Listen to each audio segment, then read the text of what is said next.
इस वीडियो में हम पढ़ेंगे chapter 1 class 6 operation black beard which is written by Abid Surti. Okay, so चलिए अपनी वीडियो स्टार्ट करते हैं। Objectives in this chapter we will read a story. It is a short story. Learn about the use of figurative language, जो कि हम आपको next video में बोलेंगे। तो रीडिंग्स पे शुरू करते हैं। Do you know anyone who like to boast all the time? Boast मतलब बढ़ा चढ़ा के बोलना, बहुत ही लोग फेंकना। जैसे आप बच्चे लोग फेंकते हो गए तो ना, अरे वो इतना फेंकता है, so it is called boasting. Read what befell the boastful nawab Rangile when he tried to capture the dreaded bandit Bhootnath. Bandit मतलब गुंडा, ठीक है। तो इस कहानी में हमें पढ़ना है कि नवाब रंगीले ने कैसे अपने आप को बोस्टफुल दिखाया जब वो एक बहुत ही मतलब इम्पोस्टर्ड, जिसका पोस्टर ना लगा हो, जिसका कोई चेहरा ढंग से ना जानता हो, उस एक डाकू है जिसका नाम है भूतनाथ, उससे मिलता है और क्या क्या होता है वो हम इस कहानी में पढ़ेंगे, ठीक है। He was indeed the great nawab Jung Bahadur Rangile even though he had never stepped in a battlefield. Okay, तो वो इस चीज़ के बावजूद कि वो कभी भी किसी जंग के मैदान में उतरा ही नहीं, तब भी उसे ग्रेट नवाब जंग बहादुर रंगीले, कितना बोस्टफुल नाम है इसका, तो इसीलिए उसको ग्रेट नवाब जंग बहादुर रंगीले तब भी कहा जाता है जबकि वो कभी किसी लड़ाई में गया ही नहीं। और नॉट डिस्प्ले एनी वैल्यूअर, कोई वैल्यूअर मतलब कि कोई अच्छा सा काम जो हाँ नाम बना दे तुम्हारा सोसाइटी में, उसने ऐसा भी कोई काम नहीं किया। But still indeed the great nawab Jung Bahadur रंगीले, उसका फिर भी उसका बड़ा नाम था। His kingdom of Nagarpur was merged with India at the time of partition in 1947। तो जो उसका किंगडम था, उसका एक किंगडम भी था नगरपुर, जो इंडिया के साथ मिक्स हो गया था टाइम ऑफ पार्टीशन, बंटवारे के समय in 1947। With the time not only did the princely lifestyle fade away, इस समय ना ही उसकी मतलब जो उसकी लाइफस्टाइल थी जब वो एक राजकुमार था, ये सब उसके हाथों से निकल चुका था। But the world around the nawab turn topsy turvy, तो उस पार्टीशन के समय नवाब रंगीले ने अपने राजकुमार का पूरा जो उसका हक था वो उसने खो चुका था और उसे कुछ भी समझ नहीं आ रहा था, पूरी दुनिया उसके उलट पुलट हो गई थी। Today the great nawab Rangile lives in a modest house with his wife. एक मॉडेस्ट हाउस मतलब ज़्यादा बड़ा नहीं, छोटा छोटा सा एकदम छोटा सा हाउस में वो अपनी वाइफ के साथ रहता है, जिसका नाम है बेगम रंगीली, एंड डज ऑड जॉब्स मतलब बहुत ही ऑड टाइप के जॉब्स करता था, अजीब अजीब, लाइक सेलिंग एग्स, अंडे बेचना, और क्रूक्स मतलब जो लोग गुंडागर्दी करते हों, जो अच्छे लोग ना हों, उनको पकड़ने का काम। One day he was sitting under a tree ना, मतलब एक दिन वो एक पेड़ के अंदर बैठ के अपनी एक कहानी सुना रहा था। एक ग्रुप ऑफ चिल्ड्रन, एक पूरे बच्चे के झुंड को वो एक कहानी सुना रहा था अपने टाइगर हंट की, अपने टाइगर के शिकार की कहानी। With a sword in my hand, I chased the man-eater like a bullet. Sometime I was ahead of him, sometime he was ahead of me. तो एकदम मतलब मेरे हाथों में तलवार लेकर मैं उस टाइगर के पीछे पड़ा हुआ था। कभी कभार वो मुझसे आगे निकल रहा था और कभी कभार मैं उससे आगे निकल रहा था। तो तभी एक बच्चा पूछता है कि तब क्या हुआ, देन व्हाट हैपेंड।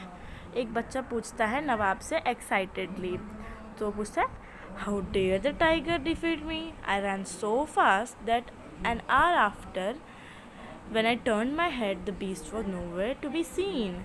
मतलब अब उसकी हिम्मत कैसे होती उस टाइगर की हिम्मत कि वो मुझे पकड़ के खाए। 1 घंटे बाद जब मैंने अपने पीछे मुड़ के देखा तो फिर वो टाइगर वहाँ था ही नहीं। As a children broke out laughing, मतलब सारे बच्चे हंसने लगे। तो नवाब रंगीले का एक दोस्त था जिसका नाम था शेर सिंह। तो वो वहाँ आता है और उसका लंबा चेहरा, मतलब नवाब रंगीले को देखकर वो, मतलब नवाब रंगीले उसका उदास चेहरा देखकर पूछते हैं कि क्या हुआ शेरा, मतलब अपने दोस्त से पूछते हैं कि भाई तुम्हें क्या हुआ। तो वो बोलता है पिछली रात मेरे घर में चोरी हो गई थी, भूतनाथ नाम का एक गुंडा मेरे घर को लूट के चला गया। तो वो पूछता है कि तुमने मुझे उस समय उठाया क्यों नहीं, why did you not wake me up. सो पूछता है हाउ कुड आई, मैं कैसे उठाता तुम्हें, ओके मैं खुद ही सोया हुआ था उस समय, जब मैं उठा तभी मुझे पता चला कि ये सब शेर सिंह, आई रियलाइज द लॉस, ठीक है, जब वो सुबह उठा तभी उसे पता चला कि उसका घर लुट चुका है। तो शेर सिंह चिल्लाता है और रोता है कि in fact the Pandit has plundered 3 more houses in the village, मतलब वो जो गुंडा था उसने और भी 3 और घरों को लूट चुका था उस एरिया में, ओके उस विलेज में। Okay what else can you expect from a villager where a flock of cowards live. तो अब वो बोल रहा है कि अब तुम क्या एक्सपेक्ट कर सकते हो इन विलेजर्स से जहाँ पे बहुत सारे कावर्ड्स, मतलब द पर्सन हु लैक करेज, बहुत डरपोक, बहुत ही डरपोक किस्म के इंसान जहाँ विलेज में रहते हैं, अब तुम क्या सोच सकते हो कि उनके घर तो रब होगा ही। तो ये बोलता है true but we have a brave hearts amongst us. तो वो बोलता है हाँ ये सच बात है, बट हमारे पास कुछ ईमानदार, कुछ बहुत ही बुद्धिमान लोग भी हैं। तभी वो बोलता है इंडीड दैट्स मी। तो नवाब बोलता है कि हाँ वो मैं हूँ, मैं बिल्कुल मतलब बहुत ही ब्रेव हूँ, बहुत बुद्धिमान हूँ। तो वो बोलता है कि और इसीलिए शेर सिंह कंटिन्यूड, पुकार सिंह वहाँ का मुखिया था, चोजन यू, तुम्हें चूज़ किया था जंगल में जाकर उस गुंडे भूतनाथ को पकड़ के लाने के लिए। तो नवाब रंगीले को एकदम अजीब सा झटका लग गया, ठीक है, for at the mention of pandits name, जैसे ही उसने भूतनाथ का नाम सुना तो उसे शॉक लग गई। Not only the village folks but even the lease travelled with fear, somehow he manage to put up bold front and say who else could dare to enter the गैसली forest. तभी भूतनाथ का नाम सुनते पूरी पत्तियां झड़ने लगी, पूरा माहौल मतलब डरावना टाइप होने लगा। तब भी उसका बोझफुल नेचर गया नहीं और वो नवाब बोलने लगा और किसकी हिम्मत हो सकती है उस फॉरेस्ट में जाने की, उस खतरनाक फॉरेस्ट में जाने की। सो बोलता है कि रात को मैं उस फॉरेस्ट में जाऊंगा और उस गुंडे को घसीटते हुए सुबह होने से पहले मैं ले आऊँगा। तो यहाँ पे हमें एक नया वर्ड मिलता है डॉन मतलब सुबह से पहले, और डस्क मतलब शाम को, okay that's the spirit, I mean that's exactly what I expected from you। तभी शेर सिंह बोलता है कि अरे हाँ मैं यही तो चाहता था तुमसे। तो मुखिया ने बहुत ही अच्छा सा प्राइस अनाउंस किया है, जो कि है 10,000 रुपये, ठीक है, जो कोई भी उसको पकड़ के लाएगा उस गुंडे को, उसको मिलेंगे, चाहे वो मरा हुआ हो जिंदा, उसे मिलेंगे 10,000 रुपये। तो नवाब रंगीले क्लोज्ड हिज आइज़, नवाब रंगीले ने अपनी आंखें बंद की। नवाब रंगीले घर जाके अपनी आंखें बंद करता है और वो मतलब पूरे क्लाउड उस and saw the cloud bursting with crisp green bank notes. तो उसे हर जगह पैसे दिखने लगते हैं, आसमान में पैसे दिखते हैं, हर जगह पैसे दिखते हैं। तो पैसों में ही खो जाता है और घर जाके उसका जो दिल होता है वो पैसों पे लग जाता है। His heart sank. तो वो सोचता है कि तो Pandit Bhootnath, big bulging eyes, बहुत डरावनी आँखें, फ्राइटनिंग मुस्टेज मतलब मूछे, थिक ब्लैक बियर्ड, मोटी सी बियर मतलब उसकी दाढ़ी मूछ, एंड रेसलर्स बॉडी, बहुत ही बड़ी रेसलर टाइप बॉडी होगी उसकी। सो वो सच बात तो ये थी कि ना आलास मतलब यह यहाँ क्या दिखाना चाहता है कि वो पंडित भूतनाथ बहुत ही आलसी है। That no one had ever seen Bhootnath in person. तो ये प्रॉब्लम ये थी ना कि किसी ने भी भूतनाथ को असलियत में उसका चेहरा देखा ही नहीं है। बेगम रंगीली थी वो बहुत ही वरी हो गई थी अपने हस्बैंड को देखकर कि वो बहुत टेंशन में है। सो वो पूछती है कि आखिर क्या हुआ है। तो वो पूछता है वो बोलता है पंडित भूतनाथ सेड नवाब साहेब। Begum Rangeeli correctly guess he must have accepted the challenge to capture Bhootnath and now was cursing himself for his blunder। तो रंगीली तुरंत समझ जाती है कि इन्होंने मतलब पंडित भूतनाथ को पकड़ने के लिए हाँ की होगी, बट अब बाद में उन्हें लग रहा है कि अरे नहीं, उन्हें नहीं करना चाहिए था और अब वो पछता रहे हैं। She said, so my valiant soldier is all set to launch Operation Blackbeard। तो वो पूछती है कि अरे हाँ, आप सब कुछ कर, अब उसे पकड़ना मतलब जो पंडित भूतनाथ को पकड़ने की तैयारी है क्या, ऑपरेशन ब्लैकबियर्ड लॉन्च करने की तैयारी है क्या। सो नवाब रंगीले बहुत ही मतलब हर्ट हो जाता है इस बात से। That Pandit has done no harm to us has he, probably he has realized this house is invincible. तो वो बोलता है कि अरे उस पंडित ने तो हमारे घर पे कुछ नहीं किया है, कोई परेशानी नहीं किया है हमें। तो फिर वो सोचता है कि वो बोलता है कि अरे हाँ, वो पंडित भी डर गया है क्योंकि हमारा हाउस है इनविंसिबल। इनविंसिबल मतलब इस हाउस में चोरी करना नामुमकिन है या फिर too hard to defeat something. Okay,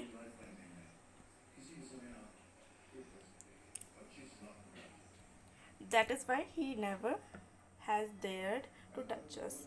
तो इसीलिए उसने कभी हिम्मत नहीं की हमारे हाउस को चोरी करने के लिए।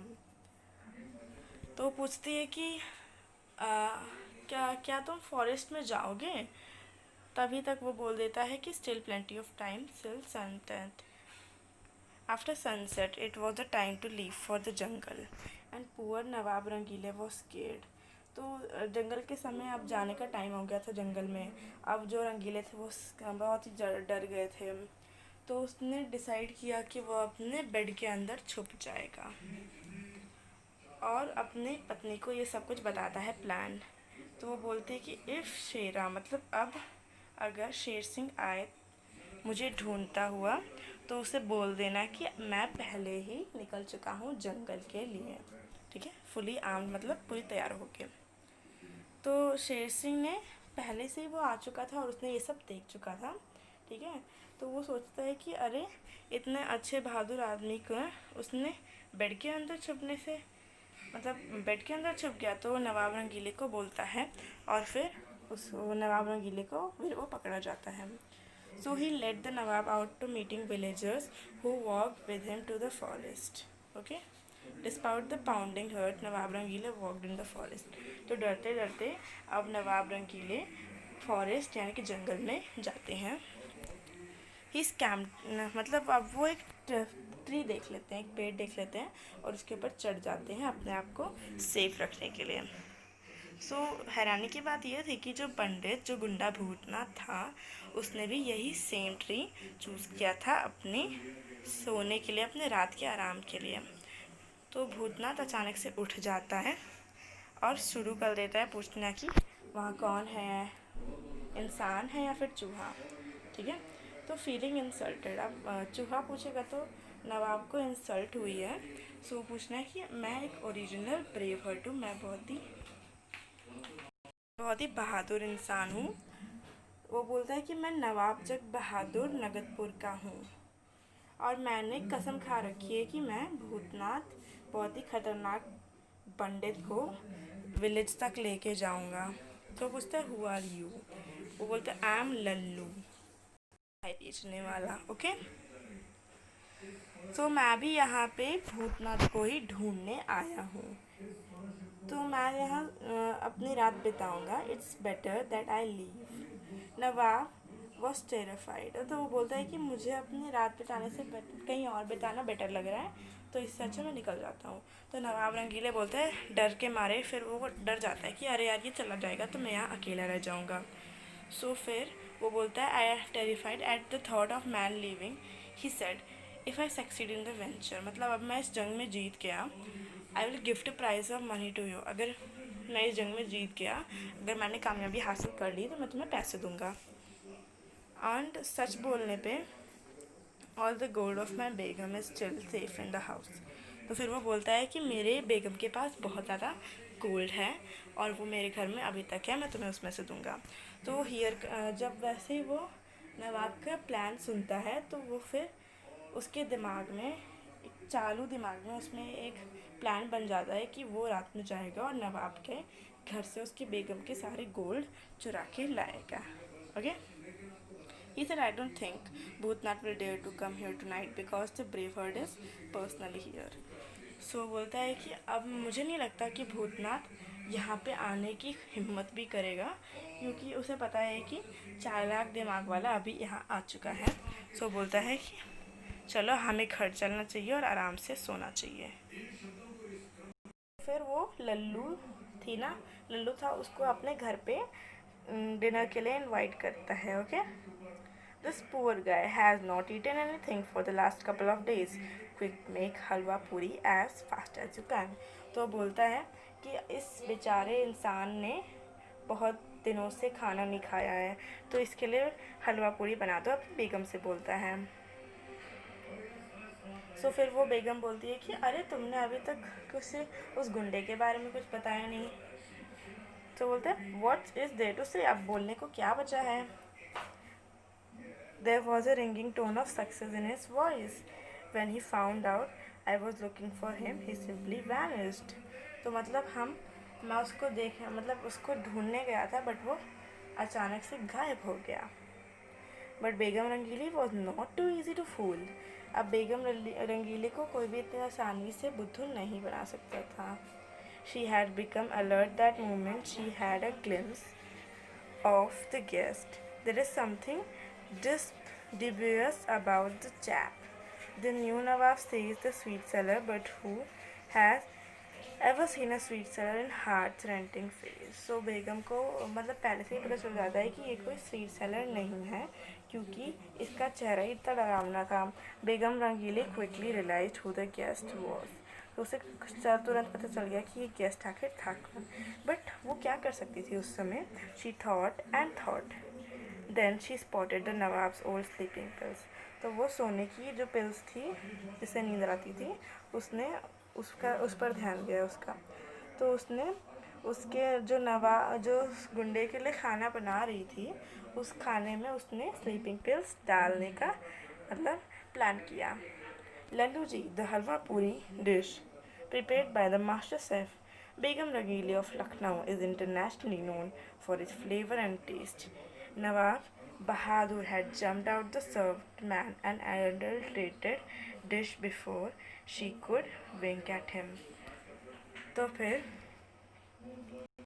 जैसे ही हलवा पूरी जो है ना वो रेडी होती है, तो जो नवाब होता है वो इतना एक्साइटेड होता है कि ना वो तुरंत उठा के जिसमें स्लीपिंग पिल्स नहीं मिली हुई थी उस वाली प्लेट को वो अब उस गुंडे को दे देता है, और वो उसमें स्लीपिंग पिल्स नहीं मिले होते, कुछ स्लीपिंग पिल्स वाली वो प्लेट ले लेता है, इससे पहले कि बेगम रंगीली उसे इशारा कर पाती। ओके,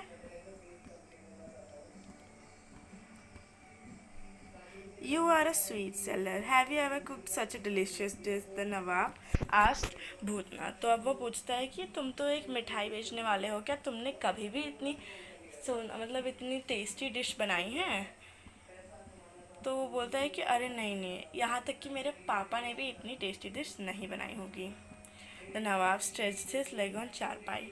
चारपाई आप सबने देखी होगी, घर पे होता होगा या गांव में मिल जाएगा आपको। सो नवाब जो होता है ना वो पूरा चटाई पे फैल जाता है। सो वो अपने पूरा सेंटेंस जो वो बोल रहा होता है वो भी फिनिश नहीं कर पाता है और तुरंत वो सो जाता है। In the kitchen the begum too was feeling dizzy. She was cursing herself for her ingenious idea. Soon she too was sleeping like a log. Okay, सो हमने इसमें थोड़ा सा पार्ट नहीं पढ़ा था। थोड़े से पार्ट में ये हुआ था कि जो बेगम का जो हस्बैंड होता है वो भी उसे खिला देता है हलवा पूरी अपने प्लेट में से, और बेगम रंगीली खाने के बाद फिर उसे भी नींद आती है। और फिर लास्ट में Bhootnath was quietly watching the scene. वो चुपचाप बैठ के सीन देख रहा था। वो सोचा अरे वाह क्या जादू हो गया है। सो फिर Soon he was at work. वो जल्दी जल्दी अपना काम कर लेता है. He quickly opened the safe, grabbed the jewelry box. सब कुछ चुरा के वो भाग जाता है उस घर से और एकदम आराम आराम से चल के जाता है, एकदम जेंटलमैन की तरह.